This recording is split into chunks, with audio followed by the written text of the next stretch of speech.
Welcome to Overtime, brought to you by KingsCast at www.kingscast.net. I'm Keith Korneluk. And I'm Chris Kalazewski. And here we are, the final edition of the KingsCast Media Roundtable.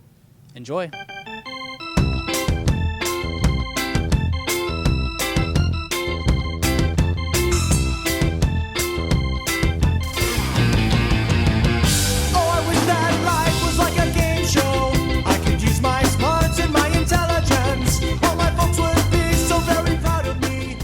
Final question from Twitter from @DanGoodkin Gandos. Does the Dean Lombardi style of hockey stifle creativity on offense? Guys who have scored 30 to 40 goals elsewhere seem to drop to 10 to 25 when they get with the Kings. Is it a problem if it does? Dennis Bernstein, will the Kings ever have a top 10 player in scoring? No.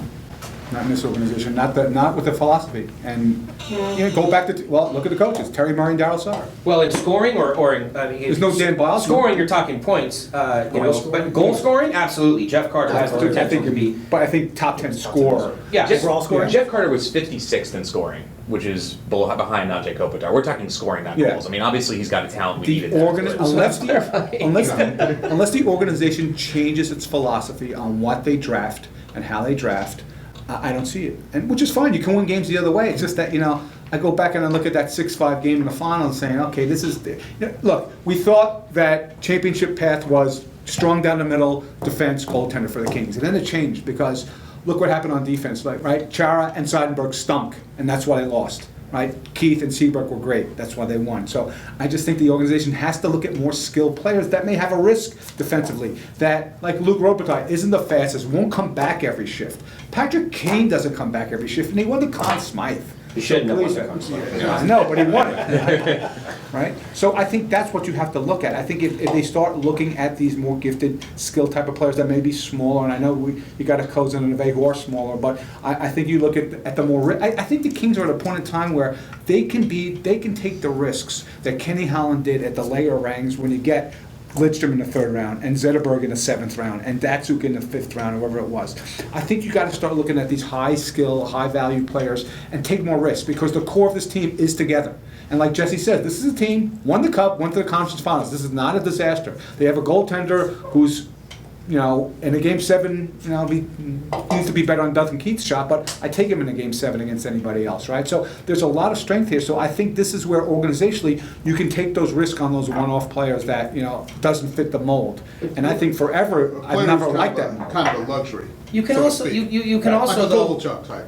At this point, on where the team is, though, you can almost move beyond that. It's almost back to like Darryl Sutter's comment about the division titles being dirty laundry. I mean, with all apologies to Dan who tweeted in, who really cares if the Kings ever have a top 10 goal scorer? It doesn't matter. This team is going to be judged, and Dean Lombardi's tenure is going to be judged on how many championships they win, because they're in that window right now. And if they never have anybody that's outside of the top 30, but they go on a run here and they win 3 more Stanley Cups in the next 6 years, who really cares? But I think what it is whoever tweeted that in, he probably is a Kings fan, but he also plays fantasy hockey. He does. Okay, there we go. But it's the chicken and the egg. It's like there isn't a winger on this team that's explosive.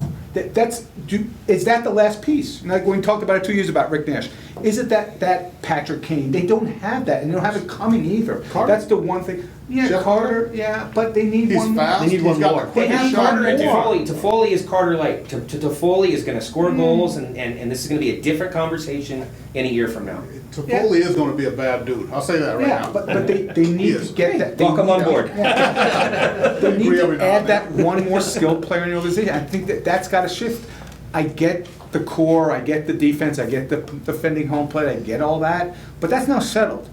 Voynov, Doughty, Quick. The back end settled. You can find other players now, draft to those needs, right? Offense, you need offense, and I think the fans want to see it, and I think that, look, the great games in the playoffs were the 6-5 games, the 4-3 games, when Boston came from behind. Let me ask you a question. Could this team come back at 4-1 against Toronto in Game 7? In the 3rd period with 10 minutes to go. Against Toronto, yes. No way they could. Against Toronto, no, they can't. They can't do that. So they struggled so much to score in this playoff. I know guys were hurt. No. To Dean's credit, though, if you look at the last few drafts, he has gone after guys that are more offensive minded, if you will, and that tend to fit more into his mold. You look at Tanner Pearson, along with guys like Toffoli, not just the smaller players that you mentioned, but even Prokhorkin, the kid they wanted to get out of Russia, and there was a problem in bringing him over. They're bringing Maxim Kitson back, which they've been drooling to get him, into North America, and he's a left wing. He's an option. You don't want to pencil him in on the second line, but they are aware and they are moving after those players. And that's why they can do that now, because Detroit had the cornerstone player in Nicky Lidstrom, which allowed them to do that. So the back end is, like if they never draft another defenseman for the next 3 years, I'm good. Absolutely good, right? Because they've got the cornerstones there, right? They've got to look at offense, because I think that's the one thing. Like, the window's open right now. They can do it. They have all the parts. They have their strength down the middle. The wings, they got to get explosive players that, like I said, may have gaps in their games, but I'd like some more excitement in Staples Center some nights on, But let's say they Tuesday do night sign against Calgary. I want that. Let's say they do sign Brown to a 6-year, $6 million contract. Now you've got Brown, Kopitar, Williams, Carter, and Richards all locked up for 5 years, and Richards and Carter until they're 40. I mean, they've gotten where they are without a left wing for the last 2 years. Now that Penner's buyout is over, where do they go? Who do they need, and how much money are you willing to spend on it? Depends. The cap goes to 70, and you know what? It depends also on what we talked about before, the bottom six. If you're going to get nothing out of the bottom six, and you're going to get players scoring 5, 7 goals, and guys on the fourth line getting 2 goals, you've got to go get that sixth winger. I saw it, like I said, I go back to these teams that advanced the finals, right? I go back and I look at some of the players that they have, and I just think that on the wings, they've got to get more skill here. I think every other part of the organization is stocked here. It's the wingers and I know Carter's been great, and I expect him to continue to be great.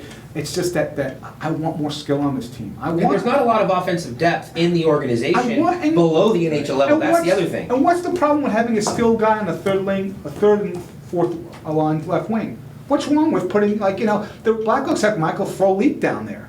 He's not a fourth line, third line player, right? There's nothing wrong with, and that's where I think you got to shift the organization to put a skilled player at the bottom. It's not a bad thing. It's never going to be a bad thing, because I saw the key goals when the Blackhawks scored were Victor Stahlberg. I mean, guys like that, they don't have. But they see, have that's the a speed grinders. thing, though. They got Frolik on a line where he's a speed guy, and his line is a speed line. Well, Even though Frolik they is not don't- a bottom six guy. He's a top 6 guy. Was a top 6 guy in Florida. He's on the bottom 6. It's okay. Hey. Well, it's easy to be Where's a the top camera? 6 guy. Dean and Daryl. It's okay to put skilled guys. Top 6 guy. Top 6 guy in Florida is a bottom 6 guy in Chicago, LA, San Jose. But a different type of bottom 6 guy, where it's just not. And I love Trevor Lewis, and he's definitely a key part of the team. But on that other opposite wing, it should be a skill guy. It shouldn't be Dwight friggin' King, right? I mean, that's the challenge they have right now. Is that can they load up the bottom 6? And it doesn't have to be 2 skilled wingers, but with Stoley and with Lewis, who's that third guy? It can be a skilled guy who doesn't come back, because I trust Louis and I trust Stoley. He'll come back and play defense. So if this guy's up the ice, it's not going to be a terrible situation. They don't have that right now. And that's Why can't it be thing.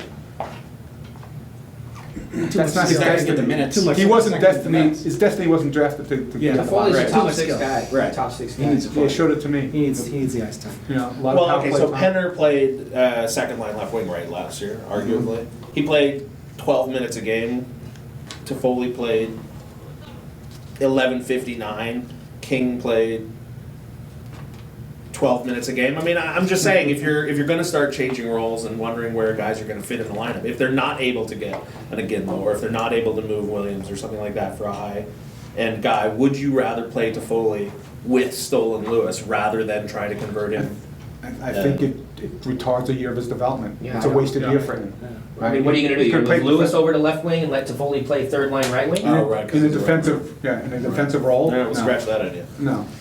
That's why you you look at a guy like Williams, who was a gamer, right? I mean, when he's in the locker room, you love the speeches, the old Spice guy getting up and standing, making speeches when he scores goals. It's Of great. course. And he's great. And look, the other thing about this team that you can add a risky player is that the core and the room is very good. There's no disrespect. Well, maybe there is disrespect. No, there's no Jack Johnson, right? There's no outside guy who doesn't fit in, right?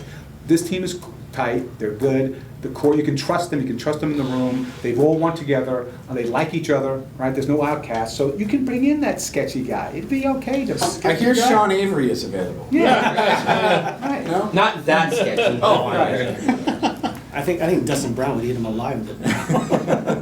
So there you go, play Brown on the fruit. All right, Kings fans, that is the conclusion of our third KingsCast Media Roundtable. I hope you enjoyed it. I know we did. Stay tuned for lots of important and informative shows during the summer. I'm Keith Kornelek. And I'm Chris Kalzewski. Thanks for watching Overtime by KingsCast.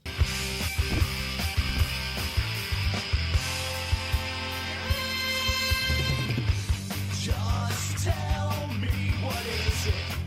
What is it? You won't cheer. Forget it.